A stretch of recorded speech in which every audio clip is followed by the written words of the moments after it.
दीपक और ज्ञान का सागर।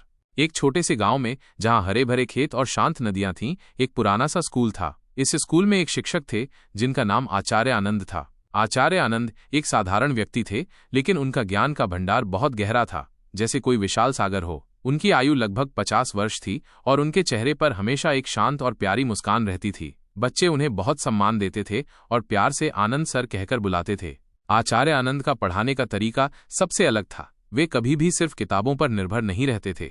उनका मानना था कि असली ज्ञान तो प्रकृति में और जीवन के अनुभवों में छिपा होता है। वे बच्चों को कहानियों के माध्यम से, उदाहरणों के माध्यम से और कभी कभी छोटे छोटे नाटकों के माध्यम से भी पढ़ाते थे। उनकी कक्षा में हमेशा कुछ नया और रोचक सीखने को मिलता था।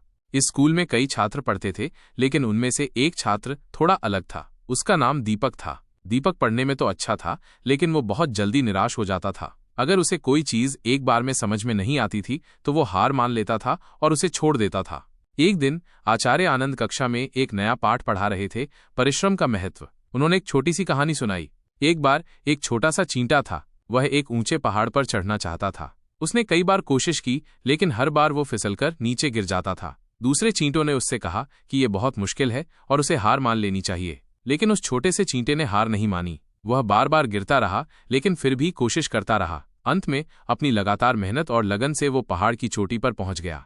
कहानी सुनाने के बाद आचार्य आनंद ने बच्चों से पूछा कि उन्होंने इस कहानी से क्या सीखा। सभी बच्चों ने अलग अलग जवाब दिए, लेकिन दीपक चुप बैठा रहा।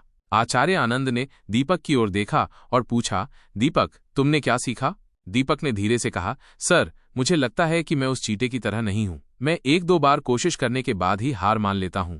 आचार्य आनंद मुस्कुराए और कहा, दीपक, हर कोई अलग होता है, लेकिन महत्वपूर्ण यह है कि हम अपनी गलतियों से सीखें और कभी भी प्रयास करना न छोड़ें। असफलताएं हमें और मजबूत बनाती हैं।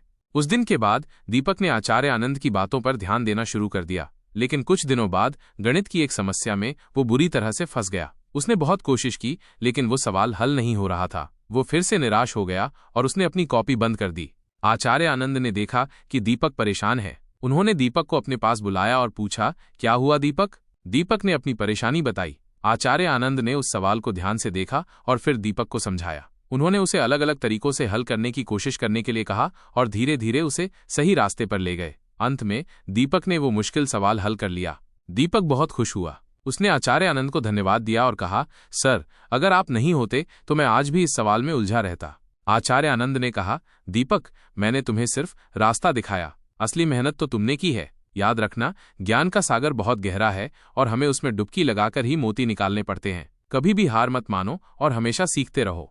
उस दिन से दीपक का आत्मविश्वास बहुत बढ़ गया। उसने समझ लिया था कि मुश्किलों से डरने की बजाय उनका सामना करना चाहिए। वो अब हर काम को और अधिक लगन और मेहनत से करने लगा।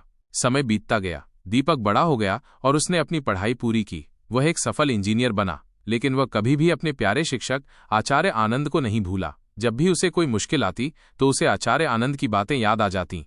कभी भी हार मत मानो और हमेशा सीखते रहो। एक बार दीपक अपने गांव लौटा। उसने सुना कि आचार्य आनंद अब बूढ़े हो गए हैं और उनकी सेहत ठीक नहीं रहती। वो तुरंत उनसे मिलने गया। आचार्य आनंद अपने पुराने घर के बाहर एक कुर्सी पर बैठे धूप ले रहे थे। दीपक को देखकर उनकी आंखों में चमक आ गई। अरे, ये तो मेरा प्यारा दीपक है। तुम कब आए? आचार्य आनंद ने स्नेह से पूछा। दीपक ने उनके पैर छुए और कहा, मैं अभी आया हूं सर। मैंने सुना कि आपकी तबीयत ठीक नहीं है। आचार्य आनंद ने मुस्कुराते हुए कहा, शरीर तो बूढ़ा हो ही जाता है बेटा, लेकिन मन तो आज भी जवान है। दीपक उनके पास बैठ गया और उनसे बातें करने लगा। उसने आचार्य आनंद को अपनी सफलता की कहानियां सुनाई और बताया कि कैसे उनकी सिखाई हुई बातें आज भी उसके काम आती हैं। आचार्य आनंद ने ध्यान से उसकी बातें सुनी और कहा, मुझे बहुत खुशी है कि तुमने जीवन में सफलता प्राप्त की, लेकिन याद रखना, सफलता सिर्फ बड़ी उपलब्धियों में ही नहीं होती। छोटी छोटी सीखों और अनुभवों से भी हम बहुत कुछ सीखते हैं। दीपक ने पूछा, सर, आपने हम सभी को इतना कुछ सिखाया, आपको कभी कोई मुश्किल नहीं आई? आचार्य आनंद ने गहरी सांस ली और कहा, मुश्किलें तो जीवन का हिस्सा हैं बेटा। मुझे भी कई बार मुश्किलों का सामना करना पड़ा, लेकिन मैंने हमेशा यही याद रखा कि हर मुश्किल हमें कुछ नया सिखाती है। जैसे एक पत्थर ठोकर लगने के बाद और मजबूत हो जाता है, वैसे ही हम भी मुश्किलों से सीखकर और बेहतर बनते हैं। उन्होंने आगे कहा, ज्ञान कभी भी पूरा नहीं होता। यह एक अनवरत प्रक्रिया है। हमें हमेशा सीखते रहना चाहिए, चाहे हमारी उम्र कितनी भी हो जाए। और सबसे महत्वपूर्ण बात यह है कि हमें उस ज्ञान को दूसरों के साथ बांटना चाहिए। ज्ञान बांटने से बढ़ता है।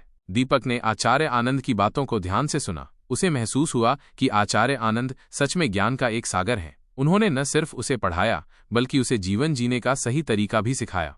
कुछ दिन दीपक गांव में रहा और आचार्य आनंद की सेवा की। जब वो वापस शहर जाने लगा तो आचार्य आनंद ने उसे एक छोटी सी लकड़ी की नाव दी। दीपक ने हैरान होकर पूछा, ये क्या है सर? आचार्य आनंद ने कहा, ये तुम्हें याद दिलाएगी कि जीवन एक नदी की तरह है। इसमें कई उतार चढ़ाव आते हैं। कभी ये शांत होती है तो कभी इसमें तूफान आता है, लेकिन हमें हमेशा अपनी नाव को सही दिशा में चलाते रहना चाहिए और ज्ञान ही वह पतवार है जो हमें सही रास्ता दिखाती है। दीपक ने उस नाव को संभाल कर रख लिया। वो जानता था कि यह सिर्फ एक लकड़ी की नाव नहीं है बल्कि आचार्य आनंद के ज्ञान और आशीर्वाद का प्रतीक है।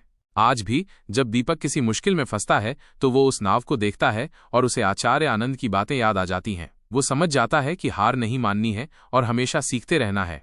इस कहानी से हमें ये बोध मिलता है कि एक अच्छा शिक्षक सिर्फ वो नहीं होता जो हमें किताबें पढ़ाता है, बल्कि वो होता है जो हमें जीवन के सही मूल्यों को सिखाता है और हमें मुश्किलों का सामना करने के लिए प्रेरित करता है। ज्ञान एक अनमोल खजाना है और हमें इसे हमेशा प्राप्त करने और दूसरों के साथ बांटने का प्रयास करना चाहिए। कभी भी निराश नहीं होना चाहिए, क्योंकि हर असफलता हमें सफलता की ओर एक कदम और बढ़ाती है। आचार्य आनंद जैसे शिक्षक हमेशा हमारे दिलों में जीवित रहते हैं और हमें सही राह दिखाते रहते हैं।